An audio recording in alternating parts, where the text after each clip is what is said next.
서로 인사하겠습니다. 메리 크리스마스. 메리 크리스마스. 뒤에 계신 분들하고 인사하겠습니다. 메리 크리스마스. 메리 크리스마스. 오늘 아침에 카톡방에도 그렇고요. 또 개인적으로도 그렇고 11월 19일에 우리 세안교회 처음 오신 우리 김영식 어르신이 인사를 해주셔서 참 좋았습니다. 메리 크리스마스 and 해피 뉴 이어. 그 인사를 받는데 참 좋았습니다. 그렇습니다. 성탄절은 기쁜 날입니다. 왜 그렇습니까? 우리 예수님, 우리를 위해서 하늘보좌를 보이시고 이 세상에 오셨기 때문에 성탄절은 메리, 기쁘고 즐겁고 행복한 날입니다. 여러분, 성탄절의 주인공은 산타가 아닙니다. 성탄절에 주목할 것은 이 안에나 바깥에 있는 성탄트리가 아닙니다. 성탄절의 주인공은 누구십니까? 예수 그리스도이십니다. 하나님 우리를 사랑하셔서 이 세상에 보내신 아기 예수 그리스도, 그분이 누구십니까? 성탄절의 주인공. 그리고 우리는 이 성탄절에 이렇게 함께 모여서 성탄절의 주인공을 기쁘게 예배하는 겁니다. 다시 한번 말씀드립니다. 성탄절의 주인공은 예수님이십니다. 그분을 기쁘게 감사하며 예배하는 저와 여러분, 그래서 최고로 행복한 그분 성탄절이 되기를 주님의 이름으로 축복합니다. 우리 한 번 더 인사하겠습니다. 메리 크리스마스. 메리 크리스마스. 성탄절이 되어지면은 많은 찬송을 부르게 되죠. 그 부르는 찬송 중에 하나가 있습니다. 우리 한이가 반주를 해줬으면 좋겠는데, 찬송가 123장입니다. 123장 저들밖에 한밤중에. 이 찬송을 부르면은 저는 새벽송이 생각이 납니다. 요즘에 새벽송을 거의 하지 않잖아요. 이렇게 성탄절 이브 때에 함께 저녁을 보내고 이른 새벽에 성도들 각 가정으로 찾아가서 예수님 나심을 이 찬송을 부르며 마음껏 불렀던 그런 어렸을 적 기억이 있습니다. 근데 요즘에는 거의 그렇게 하지 않죠. 우리 그런 기억을 한번 되새기면서 우리 함께 이 찬송을 우리 한번 불러보도록 하겠습니다.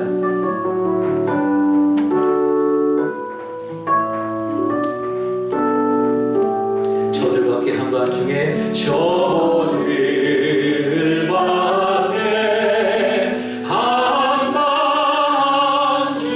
한밤중에 양들의 자녀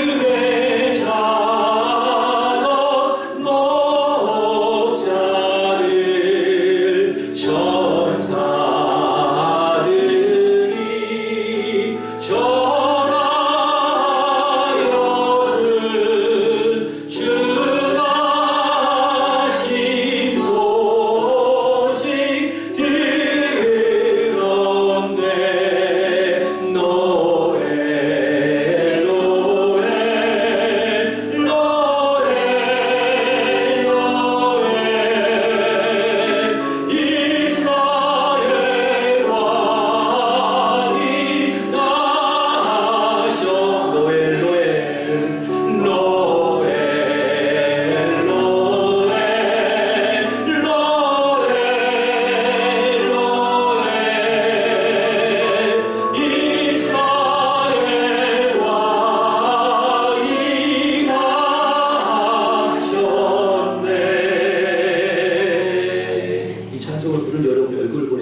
천사들이 예수님의 나심을 축하하는 천사의 모습과도 같습니다.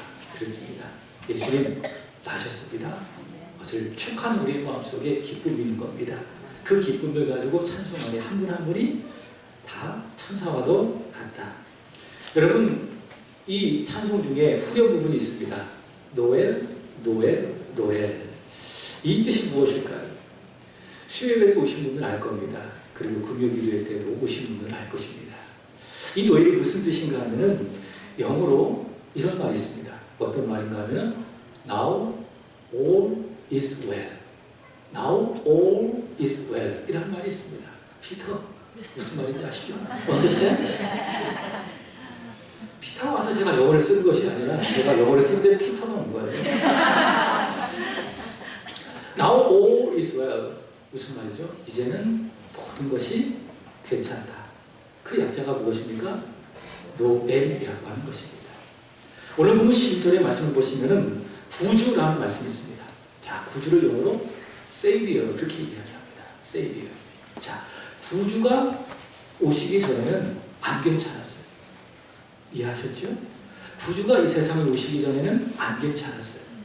왜냐하면 죄가 지배하고 그 죄를 짓게 한 마귀가 이 세상을 지배하고 있기 때문에. 그러나 하나님이 약속하신 대로 구주가 이 세상에 오셨습니다. 그건 누구십니까? 그리스도 예수님. 그래서 이제는 어떻습니까? 이제는 모든 것이 괜찮다. Now all is well. 그래서 약자로 뭐라고 이야기하죠? 노웰이라고 말을 하고 있는 겁니다. 이 말씀을 준비하면서 어렸을 적에 저희 둘째 아이가 생각이 났습니다. 지금은 건강하죠? 근데 아기 때에는 참 저 아이가 큰 아이에 비해서 잔병치레가 많았어요. 그리고 자주자주 울었던 그런 기억이 있습니다. 큰 아이는 비교도 건강하게 자랐거든요. 근데 저기 뒤에 있는 둘째 아이는 좀 그렇지 못했어요. 병원에도 자주 입원하기도 하고 울기도 참 많이 울고 많이 울었어요. 아프다고 울고 자다가 깼다고 울고 배고프다고 울고. 왜 그래요? 안 괜찮다는 거예요. 안 괜찮으니까는 막 울어대죠. 그렇게 그 아이가 울 때면은 엄마는 아이에게 다가가는 겁니다. 그리고 그 아이를 이렇게 안아주는 겁니다. 그리고 한 말이죠. 괜찮아. 이제 울지 마. 괜찮아. 이제 울지 마. 그것이 무엇입니까? Now all is well. 여러분, 예수님 오시기 전에는 어땠습니까? 안 괜찮았어요. 근데 괜찮은 척하고 살죠. 여러분, 예수님 오시기 전에는 다 그렇습니다. 안 괜찮습니다. 돈이 있다고 괜찮습니까? 그렇지 않습니다. 건강하다고 괜찮습니까? 그렇지 않습니다. 명예가 있다고 괜찮습니까? 그렇지 않습니다. 주님이 오시기 전에는 다 어떤가? 안 괜찮다. 그러나 예수님이 오셨습니다. 그러게 우리에게 말씀하십니다. 뭐라고 말씀하십니까? 괜찮아. 이제 모든 것이 괜찮아. 믿습니까? 그런데 여러분, 눈물을 닦으십시오. 슬픔을 이기시길 바랍니다. 두려움과 걱정을 다 던져버리시기를 주님의 이름으로 축복합니다. 예수 그리스도가 오심으로 말미암아 이제 모든 것이 괜찮아졌다. 이제 슬픔을 이기자. 기뻐하자. 감사하자. 그리고 기도하자. 이것이 무엇입니까? 성탄의 신앙. 우리의 믿음이 되어야 되지 않겠습니까? 오늘 본문의 말씀을 보시면은 안 괜찮은 상태, 다시 말해 절망의 상태를 보여주고 있습니다. 예수께서 태어날 그 당시에 이스라엘 백성들은요, 나라를 잃어버렸습니다. 당시 우리나라처럼 로마라고 하는 나라가 이스라엘을 지배하게 된 것이죠. 자, 근데 그때 로마 황제가 누구인가 하면 오늘 본문 1절의 말씀을 보시면은, 자, 누구라고 소개하고 있는가 하면 가이사 아구스토라고 하는 사람을 소개를 하고 있습니다. 이 가이사 아구스토는요, 누구인가 하면은 아주 리더십이 탁월한 왕입니다. 그래서 나라를 점령할 때에 점령지의 문화라고 하든지 종교라고 하든지 그 생활 풍습을 어느 정도는 다 이렇게 인정을 해주고, 뿐만 아니라 문화, 예술, 건축, 사업에도 아주 탁월한 능력을 발휘했던 왕이 누구냐? 바로 이 가이사 아구스토라고 하는 그런 왕입니다. 자, 근데 이 아구스토라고 하는 그런 이름의 뜻이 있는 겁니다. 여러분에게 묻겠습니다. 여러분의 뜻이 있죠? 예수님의 이름의 뜻이 있습니다. 어떤 뜻입니까? 기억하십니까? 자기 백성을 죄로부터 구원할 자. 그게 예수님이라는 이름의 뜻이 있는데, 아구스토도 마찬가지입니다. 뜻이 있었습니다. 어떤 뜻을 갖고 있는가 하면은 신적 계시로부터 주목된 존재라고 하는 그런 개념으로 지극히 높은 자. 이게 아구스토라고 하는 이름의 뜻인 겁니다. 그래서 이 로마의 황제 아구스토는요, 당시 이스라엘 백성들의 종교를 인정하면서도 이스라엘 백성들에게, 자기가 통치하는 그 백성들에게 내가 신적인 존재다 라는 것을 늘 알려서 이스라엘 백성들로 하여금 자기를 복종하도록 압박한 겁니다. 이렇게 이스라엘 백성들은 유일신 하나님을 섬기면서도 통치하고 있는 로마 황제를 하나님처럼 섬겨야 하는 그 종교적인 압박, 그리고 정치적인 압박 속에 놓여져 있습니다. 자, 이런 상태가 어떤 상태입니까? 안 괜찮은 상태이겠죠. 그리고 당시 이스라엘 백성들에게 소망을 주어야 될 그들의 종교는 어떻습니까? 종교. 이스라엘 백성들이 그게 아주 중요하잖아요. 이게 소망이잖아요. 근데 그렇지 않습니다. 소망이 아니라 완전 절망입니다. 아주 형식적입니다. 아주 율법화되어졌습니다. 그리고 로마의 세력과 결탁하여서 종교는 타락이 크게 달했습니다. 그래서 예수께서 말씀하셨지요. 마태복음 5장 20절 너희 의가 서기관과 바리새인보다 낫지 못하면 결단코 천국에 들어가지 못합니다. 구원을 주어야 될 그들의 종교가 그들에게 구원을 주지 못한 거예요. 그게 그 당시 이스라엘 백성들의 종교입니다. 여러분, 이 세상에 많은 종교가 있습니다. 다 구원을 이야기하는 거예요. 불교에서도 구원을 이야기하고요. 유교에서도 구원을 이야기하고요. 그리고 이슬람교에서도, 힌두교에서는 다 무엇을 이야기합니까? 구원을 이야기하는 겁니다. 근데 결론적으로 그들의 종교에는 구원이 있습니까? 없습니까? 없습니다.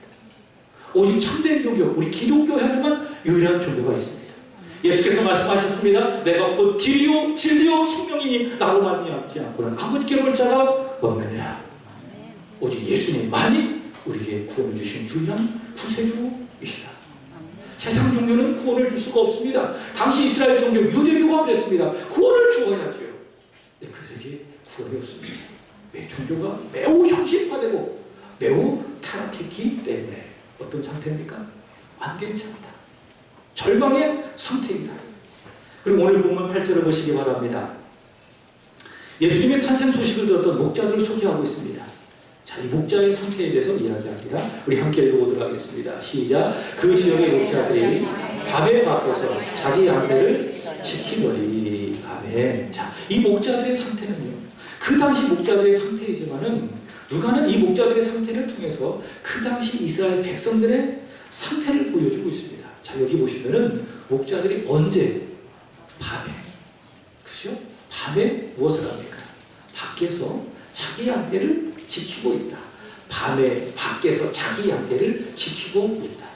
로마의 지배와 종교의 타락 속에서 당시 백성들은 자기 양떼, 자기의 생활을 위해서 어두운 밤에 나가야 하고 밖에서 추위와 싸우고 고통과 싸우면서 살아가야 되는 그런 상태. 매우 안 괜찮은 그런 상태에 있는 것입니다. 자, 이런 안 괜찮은 이런 상태에 있는 그들에게 복음이 전해지는 겁니다. 그것이 무엇입니까? 이제는 괜찮다. 이제는 모든 것이 괜찮아. 이것을 뭐라고 이야기하죠? 이것을 복음이라고 이야기합니다. 굿 뉴스라고 이야기하는 것. 오늘 본문 10절의 말씀을 보시기 바랍니다. 우리 10절 읽어보도록 하겠습니다. 시작. 천사가 이르되 무서워하지 말라. 그러나 내가 온 백성에게 미칠 큰 기쁨의 좋은 소식을 너희에게 전하노라. 아멘. 자, 그들에게 큰 기쁜 소식을 전하는 거예요. 이제는 안 괜찮은 게 아니라 이제는 괜찮아.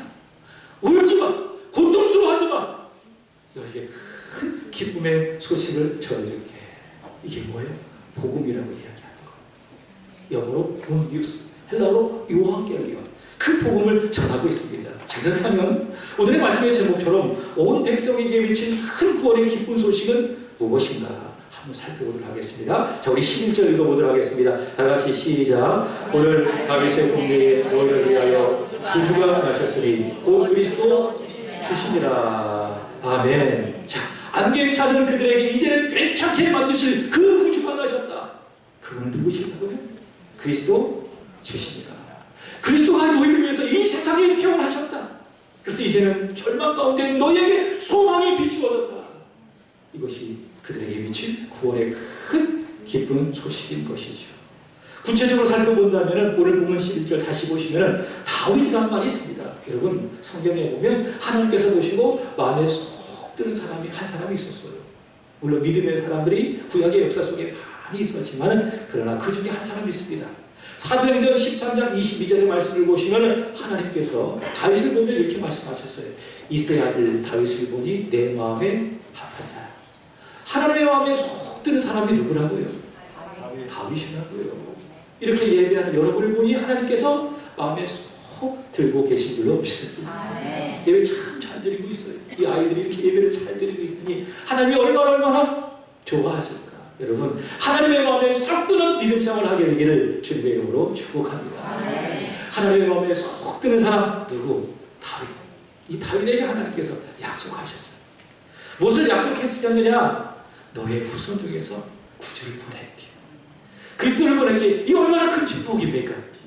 다윗의 혈통을 통해서 그리스도 구주가 나신다고 하니 다윗이 받을 놀라운 축복이죠. 이렇게 말씀하셨어요. 사무엘하 7장 12절 읽어보겠습니다. 내 수알이 차서 내 조상들과 함께 누울 때에 내가 내 몸에서 나 내 씨를 내 뒤에 세워 그의 나라를 견고하게 하리라. 아멘. 자, 이 말씀에서 내 씨라는 것이 있습니다. 1차적으로는 솔로몬을 의미하는 것이지만 더 크게 본다면 누굴 말하는 겁니까? 구주를 의미하는 겁니다. 그리스도를 의미하는 겁니다. 그러니까 하나님께서 다윗의 혈통을 통해서 구주를 보내시겠다 약속하신다. 그리고 약속대로 구주가 오셨어요. 바로 그래서 성경은 이야기한 겁니다. 오늘 다윗의 동네에 너를 위하여 구주가 나셨다. 이렇게 이야기합니다. 또 계속해서 보시기 바랍니다. 다윗에게 약속하신 구주가 나셨는데 어디에서 나셨느냐? 여기 말씀을 보시면은 11절 다윗의 동네에 라고 이야기하고 있죠. 여러분 다윗의 동네는 어디겠습니까? 베들레헴이죠. 우리 4절 보도록 하겠습니다. 4절 보겠습니다. 시작. 요셉도 다윗의 집 족속이므로 갈릴리 나사렛 동네에서 유대를 향하여 베들레헴이라 하는 다윗의 동네로. 자, 다윗의 동네가 어디죠? 베들레헴이죠. 여러분 베들레헴은 그 뜻을 가지고 있습니다. 어떤 뜻인가 하면은 떡집이라는 뜻을 가지고 있습니다. 떡집. 그래서 베들레헴은 무엇이 있어요? 떡이 있어요. 베들레헴 떡이 있어요. 자, 근데 다윗의 동네에 구주가 나신다는 이 말씀은 미가서 5장 2절의 말씀의 성취인데요. 자, 이 베들레헴은 떡집이라는 뜻을 가지고 있다. 자, 이것은 어떤 의미냐? 다윗의 후손으로 나실 그 그리스도 주는 세상에 생명을 주시는 떡이시다. 믿습니까? 예수가 오시기 전에는 다 배고픈 거예요. 먹어도 배부른 게 아니에요. 다 배고픈 거예요. 그러나 예수가 오셨어요. 그분께서 세상에 생명을 주신 거예요. 그것을 비유적으로 말씀하시는 겁니다. 나는 세상에 생명을 주는 떡이다. 예수께서 이렇게 말씀하셨습니다. 요한복음 6장 35절입니다. 다 같이 읽어보겠습니다. 시작. 예수께서 이르시되 나는 생명의 떡이니 내게 오는 자는 결코 줄이지 아니할 터요 나를 믿는 자는 영원히 목마르지 아니하리라. 아멘. 예수님은 누구시라고요? 세상에 생명을 주시는 생명의 떡이시다. 그래서 예수께서 어디 오셨어요? 떡집 베들레헴에 오시게 된 것입니다. 자, 그러므로 온 백성에게 미칠 큰 기쁨의 소식, 괜찮지 않은 이스라엘 백성들에게 또 우리들에게 미치는 큰 구원의 기쁜 소식이 무엇인가? 하나님이 약속하신 다윗의 우선 그리스도가 오셨다. 그건 우리에게 생명을 주시는 생명의 떡이시다. 바로 그것이 무엇인가? 온 백성에게 미칠 구원의 큰 기쁨의 소식이라는 것이죠. 자, 계속해서 보시기 바랍니다. 오늘 보면 14절의 말씀을 보시기 바랍니다. 아주 유명한 말씀이죠. 다 같이 읽어보겠습니다. 시작. 지극히 높은 곳에서는 하나님께 영광이요 땅에서는 하나님이 기뻐하신 사람들 중에 평화로다 하니라. 아멘. 지극히 높은 곳에서 구주가 나셨어요. 세상에 생명을 주신 구주가 나셨어요. 구주가 나셨는데 지극히 높은 곳에서는 하나님께 영광이래요. 믿습니까? 이게 어떤 말씀일까요? 저는 창세기 1장이 생각났어요. 하나님께서 이 세상을 창조하셨죠. 말씀으로 창조하셨죠. 권능의 말씀으로 6일 동안 이 세상을 무에서 유로 창조하셨습니다. 근데 이런 말씀이 반복돼요. 하나님께서 말씀하시니 그대로 되니 하나님 보시기에 좋았더라. 하나님 보시기에 좋았더라. 이게 무슨 말씀입니까? 하나님께 영광이 됐다. 여러분 그래요. 하나님 어떻게 영광을 받아주십니까? 하나님 말씀하시면 아멘 하시는 거예요. 그리고 거기에 순종하는 거예요. 그것이 무엇입니까? 하나님께 영광이 되는 거예요. 여러분의 기도가 하나님께 영광이 될 수 있어요. 여러분의 예배가 하나님께 영광이 됐어요. 그러나 기억하십시오. 하나님께서 말씀하시면 아멘하고 거기에 순종할 때에 여러분 그것이 하나님께 영광이 되어진다. 하나님께서 말씀하셔서 그대로 됐어요. 보시기 좋아요. 그것이 무엇입니까? 하나님께 영광이 되었다. 하나님이 참 좋으셨어요. 이 세상을 창조하실 때에. 그러나 그것과도 비교하실 만큼 하나님께서 매우 좋아하셨다. 제가 오늘 3층에서 이제 내려오는데 2층에 왔어요. 2층에 왔더니 없어요. 누가 없어요? 오류가 없어요. 지난주도 안 오고 이번 주도 안 와서 제가 서운해. 내려오려고 이렇게 주려고 선물까지 준비해 왔는데 마음이 좀 울적한 거예요. 근데 오자마자 제가 얼굴 확 폈어요. 왜냐? 소변이 차연이 아연이가 앉아있으니까. 이렇게 예배를 잘 드리고 있으니까 너무 좋은 거죠. 아이들이 이렇게 와서 예배 드리고 있으니까 너무 행복한 거죠. 여러분, 하나님의 마음이 그렇지 않을까요? 이렇게 예배를 보시고 너무 좋아하시는 거예요. 그러나 그 좋아함, 그 이상, 상상 초월의 큰 하나님의 영광이 무엇이냐? 구주가 이 세상에 오신 거예요. 그래서 이야기하는 거죠. 지극히 높으신 곳에서는 하나님께 영광이요. 요한복음 1장 14절에 이렇게 이야기합니다. 읽어보도록 하겠습니다. 시작. 말씀이 육신이 되어 우리 가운데 거하심에 우리가 그의 영광을 보니 아버지 독생자 영광이요 은혜와 진리가 충만하더라. 아멘. 구주 예수 그리스도께서 이 세상에 오신 것, 하나님께 큰 영광이다. 그 어떤 것과도 비교할 수 없는 최고의 영광이다. 그래서 하나님께서 아기 예수님의 탄생을 보시고 매우 좋아하신 거예요. 네, 하나님께 큰 영광이 되어지기 때문에. 자, 이것은 사실이다. 이것은 표적이다. 그런 의미에서 12절의 말씀을 보시면 이렇게 이야기합니다. 읽어보도록 하겠습니다. 다같이 시작. 너희가 가서 강보에 쌓여 구유에 뛰어있는 아기를 보리니 이것이 너희에게 표적이니라 하시니라. 아멘. 예수 그리스도의 탄생은 사실이다. 누군가 지어낸 신화가 아니라는 거죠. 분명한 표적이 있는 사실이다. 믿습니까? 자, 이것을 믿는 자에게 오늘 성경 우리에게 약속하신 것이 하나 있습니다. 그것이 무엇이냐? 우리 다시 14절 읽어보도록 하겠습니다. 시작. 지극히 높은 곳에서는 하나님께 영광이요 땅에서는 하나님이 기뻐하신 사람들 중에 평화로라. 아멘. 구주로 이 세상에 오신 생명의 떡이신 예수 그리스도를 믿는 사람이 누구예요? 여기 보시면은 하나님이 기뻐하시는 사람. 예수를 믿는 사람에게 무엇이 임한다고요? 평화. 평화가 임한다는 겁니다. 믿지 않는 사람은요, 안 괜찮은 상태로 계속 살아가는 거예요. 그 마음속에 평화가 없어요. 평화로운 척하고 살아가는 것이죠. 그러나 예수를 믿는 사람에게는 하나님 기뻐하시는 그 친구가 있기 때문에 무엇이 찾아옵니까? 평화가 찾아온다라는 것이죠. 자, 근데 이 평화는요, 전쟁이 없는 평화가 아닙니다. 고통이 없는 평화가 아닙니다. 무서움이 없는 평화가 아닙니다. 두려움이 없는 평화가 아닙니다. 전쟁이 있고 두려움이 있고 고통이 있고 아픔이 있고 슬픔이 있어도 절대로 흔들리지 않는 그런 평화, 그 평화를 예수를 믿는 사람에게 주신다라고 하는 그런 사실이죠. 그렇습니다. 세상에 구주이신 예수를 믿는 사람, 생명의 떡으로 이 세상에 오신 예수를 믿는 사람은 하나님께서 무엇을 주신다고요? 평화를 주신다. 감리교회 창시자였습니다. 존 웨슬러라는 분이 있습니다. 이분이요, 미국 선교를 하기 위해서 배를 타고 가고 있었어요. 이렇게 항해를 하고 있는데 갑자기 막 바람이 막 몰아치는 겁니다. 그리고 막 풍랑을 맞게 됩니다. 배가 거의 정복할 위기에 맞게 되어졌습니다. 풍랑을 만난 승객들은 이 풍랑과 이 무서움 앞에서 어쩔 줄 모르고 있었습니다. 웨슬리도 똑같이 있었어요. 자기가 깜짝 놀란 것을 보고 이 풍랑 앞에 자기도 깜짝 놀랐대요. 나는 믿음 있는 사람인 줄 알았는데 이런 풍랑과 이런 바람 앞에 내가 무서워하느냐, 내가 이렇게 믿음이 없는 사람이로구나 자신을 보고 웨슬리를 깜짝 놀랐다고 이야기합니다. 자, 근데 바로 그때에 웨슬리의 면에 들어왔던 26명의 사람들이 있었습니다. 그 사람들이 누구인가 하면 모라비안 교도들입니다. 경건한 그리스도인들이었습니다. 자기들이 큰 풍랑과 바람 속에서도 전혀 요동하지 않고 하나님께 기도하고 있는 거예요. 그 하나님께 찬송하고 있는 거예요. 마치 사도행전 16장에 바울과 신라처럼 감옥에서 하나님께 기도하고 찬양하는 것처럼 이 모라비안 교도들이 하나님을 찬송하고 하나님께 기도하고 있는 것입니다. 이들을 보면서 웨슬리가 깜짝 놀랐어요. 나는 이렇게 믿음 있다고 말하면서도, 내가 복음을 전하며 선교사로 이렇게 가고 있는데 믿음 있다고 말하면서도 이 풍랑 앞에 두려워하고 있는데 저들은 두려워하지 않고 이렇게 기도하고 있구나, 찬송하고 있구나. 웨슬리가 큰 충격을 받게 됐어요. 자, 그리고 그들에게 다가가 물었습니다. 여러분, 이렇게 기도하고 찬송하고 있는데 두렵지 않습니까? 그랬더니 그들이 이렇게 이야기합니다. 저희는 두렵지 않습니다. 그리고 하나님께 감사하고 있습니다. 그게 뭐예요? 그게 평화예요. 인생의 풍랑이 없는 것이 평화가 아니에요. 인생의 폭풍과 불어닥치지 않는 것이 평화가 아니에요. 근데 우리 그것을 원하잖아요. 내 인생에 문제가 없었으면 좋겠어요.